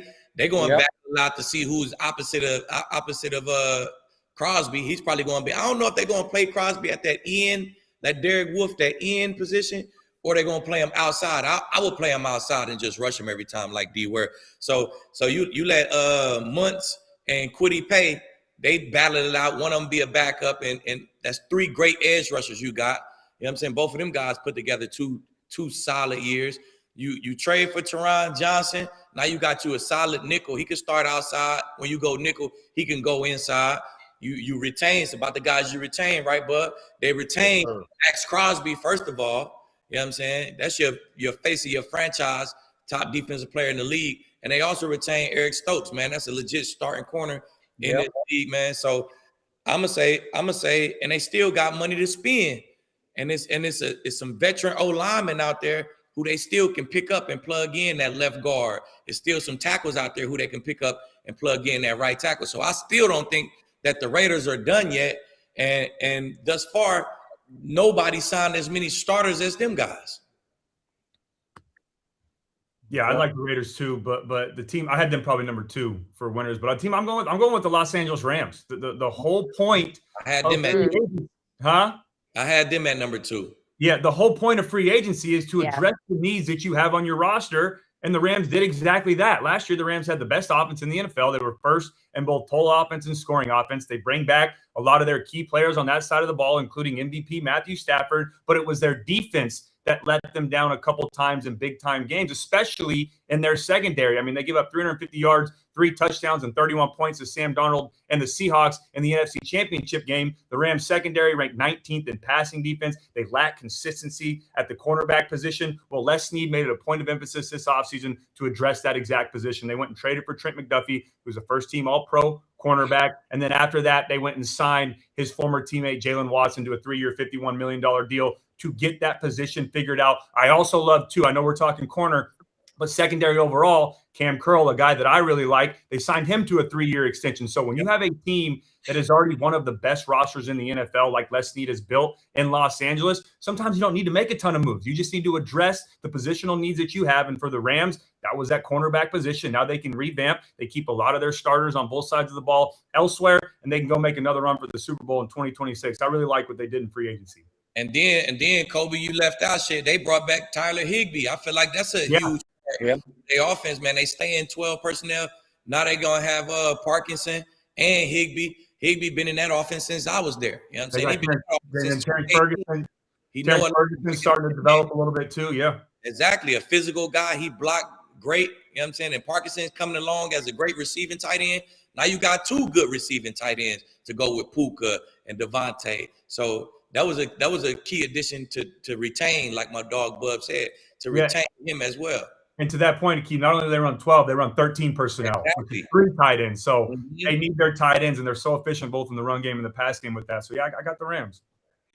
By the way, I think TJ is sucking up to our producer, Rob, who is a huge Giants fan. I think this is all for Rob. I didn't even know that. That's what I said. I didn't even know that. Hey, Rob. Hey, look. You gonna have some money, yeah. Bub trying to get his check right or something. Yeah. Hey, Rob, you gonna have a fun season. I like that. Smart year. man. Get your money, TJ. Trust me. In free agency too right now. You know what I'm saying? Bub trying to get his money up right now. Giants 1, Eagles 4. Hey, man, look. The tide turns quick. You know how the tide turns quick. You could be in the Super Bowl one year, miss the playoffs the next. That's how it goes. Yeah. Okay. For once, I got to agree with Aqib on this. I got the Raiders winning free agency in large part because when the Ravens backed out on Maxx Crosby, I feel like the Raiders backed into winning free agency because they were, quote unquote, stuck with a Maxx Crosby that I couldn't believe they were trading in the first place. I still don't get it. I don't care if you get 2 back for him, 2 first back. He's just too good. And it always felt like he was born to be a Raider. He's a Raider at heart. I think he'll just jump right back in and be right back on course, and God bless his knee, and I hope it bounces completely back next year. But because they retained him by accident, they kind of lucked into that. Yeah, I'll start with that. And they overpaid for Linderbaum, but he's really, really good. We all agree with that. So you gave Mendoza, the obvious first pick in the draft, his center for the next X years, a perennial Pro Bowl center and leader and somebody he can trust in the huddle and to make all the calls at the line of scrimmage, all the protection calls. And then Quay Walker was ranked 10th on ESPN's overall free agent list. And I've always loved Nakobe Dean and Aqib mentioned Kwity Paye. I love Jalen Naylor. I just think he's really good. He was like the fourth receiver in Minnesota, but every time I turned on Minnesota last year, I'd say, man, that Naylor kid is really good. And they got him. So when I look at the big picture of it, I don't know how you can beat that. That's just too much. And I do agree with your Rams point that those are 2 really good players, and those were glaring needs, as Aqib pointed out early last year. And so I would also rank them second. But way to go, Raiders. I like what the Raiders did. Don't get me wrong, but they were so bad last year. Like, when you say win free agency, are you going to put yourself in competition for winning the division? That wasn't the question, though. But I'm saying, do those moves. how much But apparently the better Giants do are going to those win the moves division. make you? You can make a bunch of moves and say but what are they doing for your team? I think it makes them a lot better in the long term.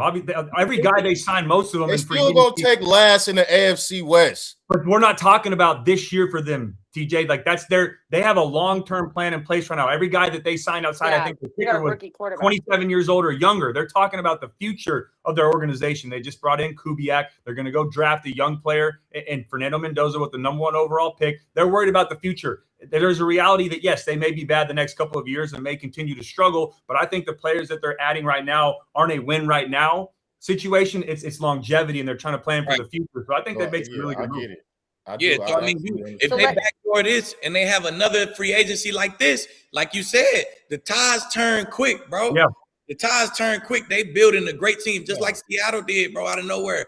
Man, Seattle come and got a great team in front of us. Like, I like what they did for sure. I definitely like what the Raiders did. They went crazy. Well, let's look at the other side of it. Go ahead, Kinsey. Who do you guys think lost free agency? TJ, I'll start with you. Who I think lost free agency? I'll say the Colts lost free agency. I think they spent That's what I was going to say too.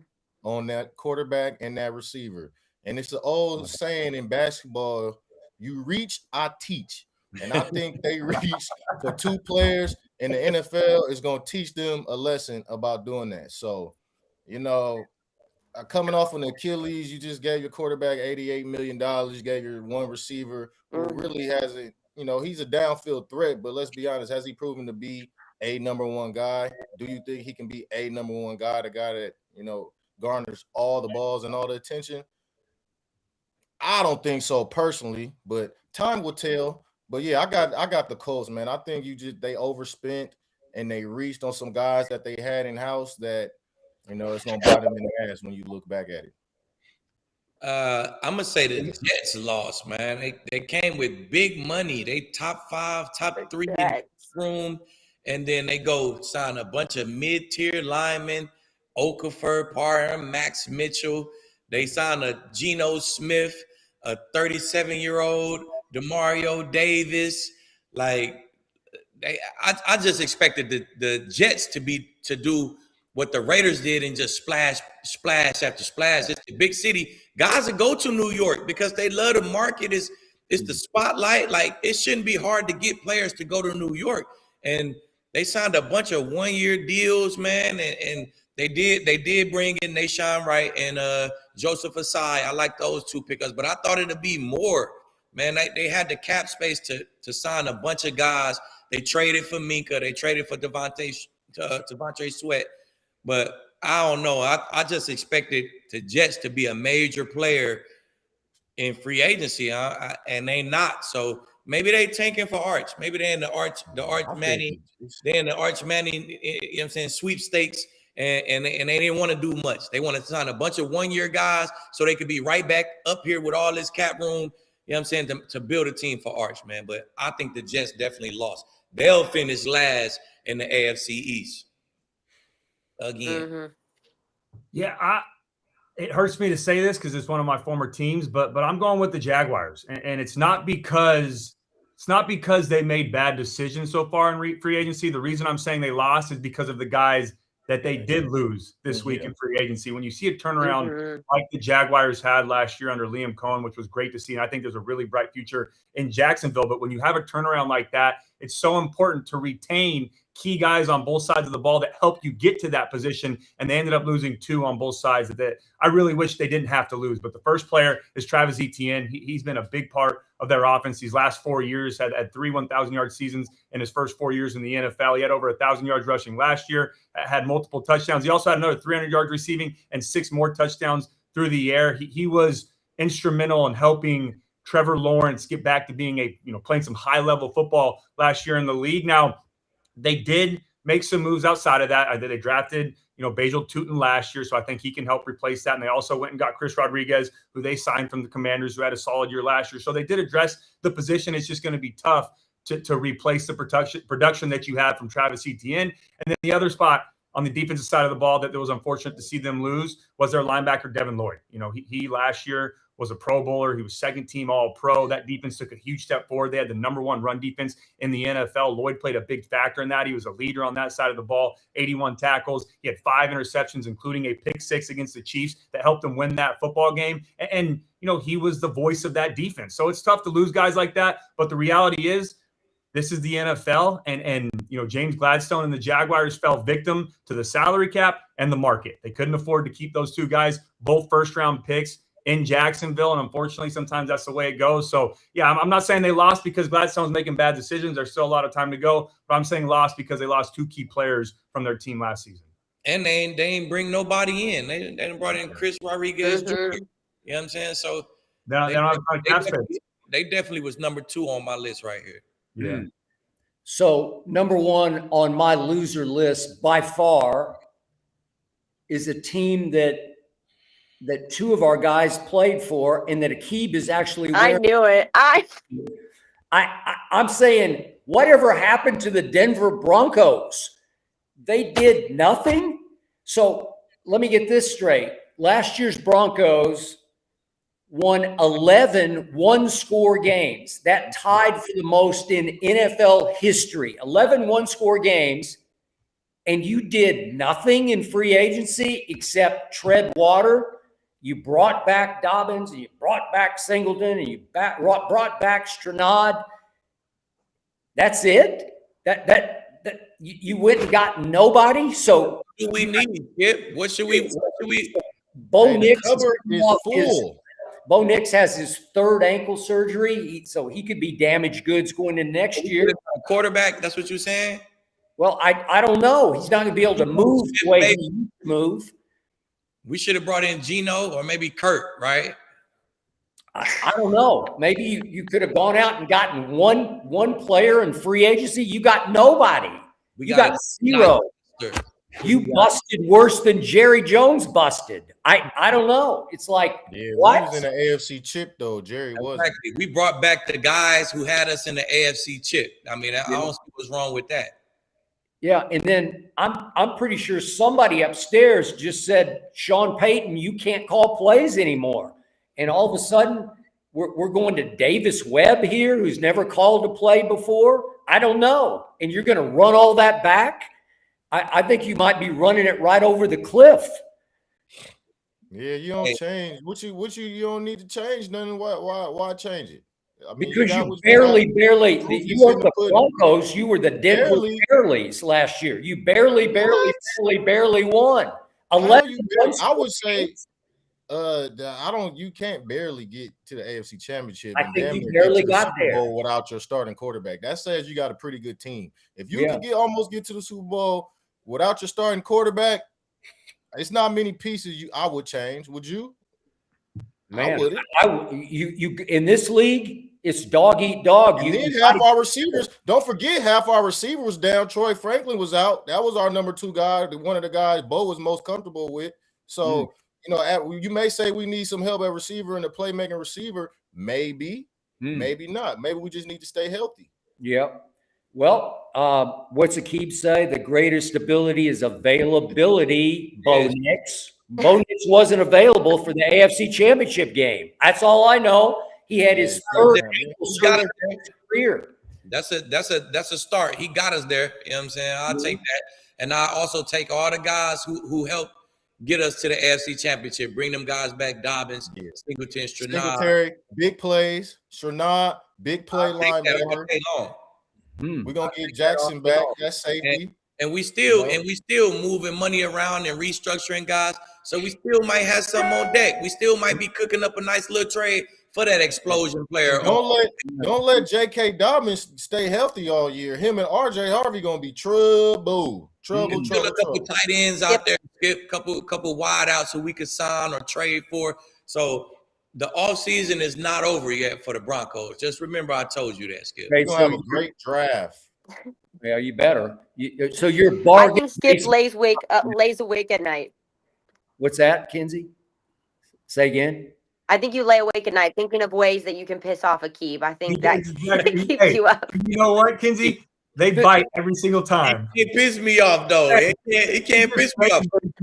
It's not like we was the Jets and we made no moves. Like we the AFC chip. We don't gotta make too many moves. Our roster is damn near full. You know what I'm saying? But apparently barely got there. Barely. I mean, 11 times, one score wins. Man. National Football League. I don't believe in barely. You gotta look at what other teams were doing not to win those games. Don't look at what hold that against us for winning it. You gotta look at what we did to win those one-score games. That's what put you over the top. Now look at the teams that we got those one-score games against. What did they do to lose those games?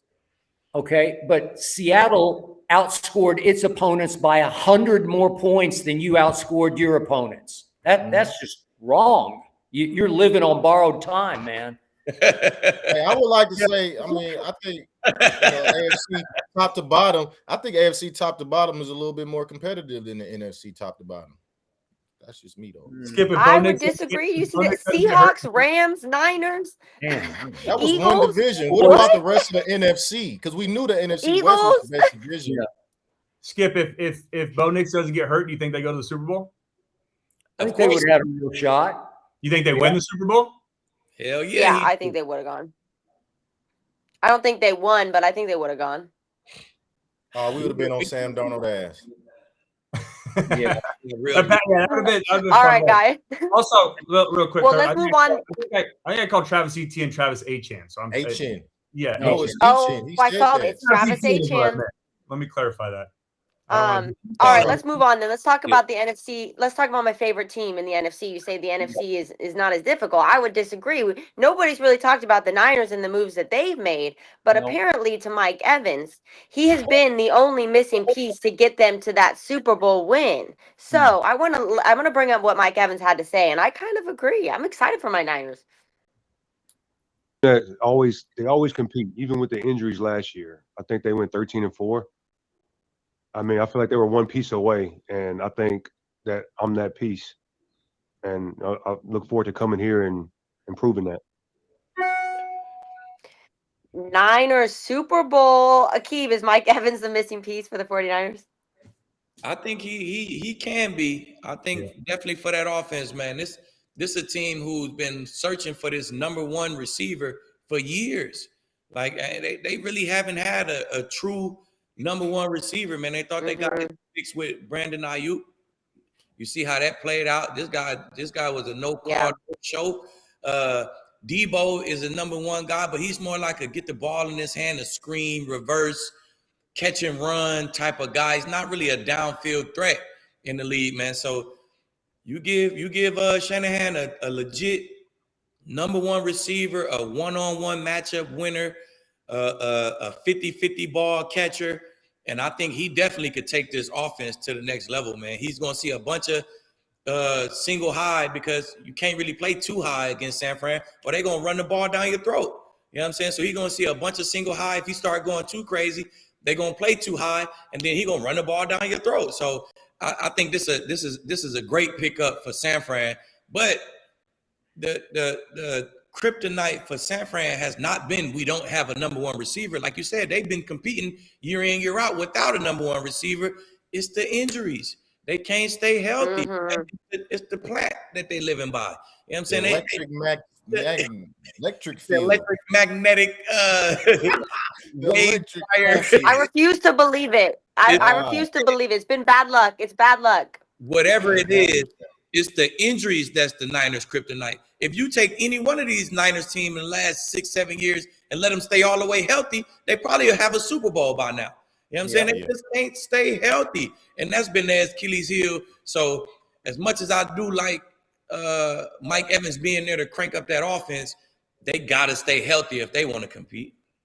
Yeah, I think he definitely is that piece they've been missing for. I don't think they've had a number one, especially down the field threat at receiver since Terrell Owens. And I'm not even over exaggerating because even when they got to the Super Bowl, you know, they had Emmanuel. They had Moss after T.O., right? Moss was 52 years old. Moss was 108 years old when he got to they had Crabtree, though. They had some guys. But not downfield. Crabtree ain't running fades on nobody. He ain't running downfield. So when I say somebody that can stretch the field, you throw him up the ball one-on-one, he got an 80% chance of coming down with that. Mike Evans, he is on a little bit on the back end, but it's still going to be highly productive, right? Especially with everything going on within the Shanahan offense. He's going to find a way to get him that one-on-one coverage. And if you look at, maybe arguably the biggest miss in San Francisco 49ers history against the Kansas City Chiefs was the overthrow Garoppolo did to my dog Emmanuel Sanders for the game. I believe, Mike Evans is a guy that you could throw the ball up and you don't have to worry about it being such a timing throw because he's going to go up and get that rock. And I think that's exactly what the Niners have been missing for the last 15 plus years, along with leave in them injuries, right? That plant is tearing them up. I believe it's the plant because ain't that much bad luck year in and year out, man. That plant is tearing their ass up. So, I just got to stay positive, TJ. Yeah, I think he really can be too. I can't wait to see him paired up with Christian McCaffrey, with George Kittle and the rest of the guys on that offense. I mean, this 49ers offense, like you guys mentioned, has really lacked a true consistent number one option at wide receiver. And Mike Evans gives them just that. Now, obviously, he has to stay healthy as well. He's coming off of some injuries, but when he's out there, he's still one of the most productive players in the NFL, even in year 12. I mean, he had 11 straight seasons with 1,000 yards receiving. That's unheard of. That's really impressive for him to be able to do that. I'm also really excited to see how Kyle Shanahan utilizes a receiver like Evans with his size and his catch radius. I think he's going to be a weapon, attack in the middle of the field with those play action in cuts, those play action bender, seams versus too high. And then I also think he's going to be a weapon down in the red zone when they do get one high matchups because they're worried about Christian McCaffrey, both in the run game and out of the backfield. You can't play zone coverage down there in the red zone and play red 4 because then they'll just get the ball to McCaffrey one-on-one with the will linebacker. You're going to get a lot of opportunities for Mike Evans down in the red zone. And then also, if I'm a quarterback, I would love to have a proven wide receiver like Mike Evans. Brock Purdy, I guarantee you, was very excited when he saw this news. And I think it's going to be a great fit because TJ mentioned it, but what Brock Purdy does so well as a quarterback is he plays with great anticipation. He's going to throw the ball early with air, allow his guy to go make a play on the football. And Mike Evans is one of the best in the NFL at making those 50-50 catches. If you give him a chance, at very worst, he's going to knock it down so it's not an interception. And at very best, he's going to come down with the football and make a big play for you. So, I'm really excited by this move. I think it is going to help the 49ers offense get even better than they've been before. But at the end of the day, I'm with you guys. None of this matters if they can't stay healthy. They got to stay healthy, especially on the defensive side of the ball. But this was a great move by the 49ers. I obviously agree with everything you three just said, and then some. I'm the biggest Mike Evans fan from his days with Manziel at Texas A&M. And yet, this is bittersweet for me because from all I've read and all I've heard about Tampa and Mike Evans, that the Bucs offered him right in the same ballpark, if not at least as much as the 49ers offered. And Mike Evans just said, I need a change of scenery. I need to start fresh.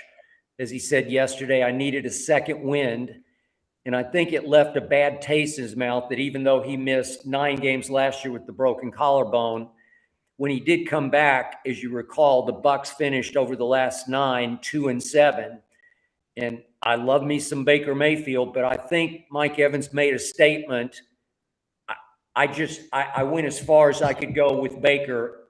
I want to go with Kyle and obviously Brock Purdy and George Kittle and all of the above, but I want to go with Kyle and see where Kyle can take me in my sort of second NFL career. And he's going to turn 33 on August 21st. But I covered Raiders teams. There was one in 2002 that got to the Super Bowl with 36-year-old Tim Brown and 40-year-old Jerry Rice. And I think that Mike can play 3 more highly productive years because he's not a burner, obviously. He doesn't play with pure speed or quickness. He's 6'5", 230, and he's extremely athletic. I still believe he's the most underrated, underpublicized wide receiver ever. And I'm happy for him and sad for Baker and Tampa that they lost him. But I'm happy for Mike because I do think he could be the missing link in that last piece to that puzzle if they get everybody back healthy that Kyle needs and that John Lynch needed, and going to put him over the top. And you can trust him in big games because I've seen him make a lot of big catches in big moments. So Brock Purdy should be a very happy camper right now. I'm a very happy camper. I can tell you that, being a Niners fan. And we are going to stay healthy. You know, that power plant has been there for many, many, many years, and we still made it to the Super Bowl a few years ago. So everybody's going to stay healthy. Good luck to the Niners, but I apologize again for not being in the studio again today, guys. Skip gave us a little preview on the beginning of the show. It is looking epic. It is going to be insane, worth all of the wait. So we are going to be there, fingers crossed, on Monday morning. So I will see you guys on Monday. Thank you for watching another episode of the Arena Gridiron presented by Underdog. Woo, woo! Whoop, whoop. Way to go.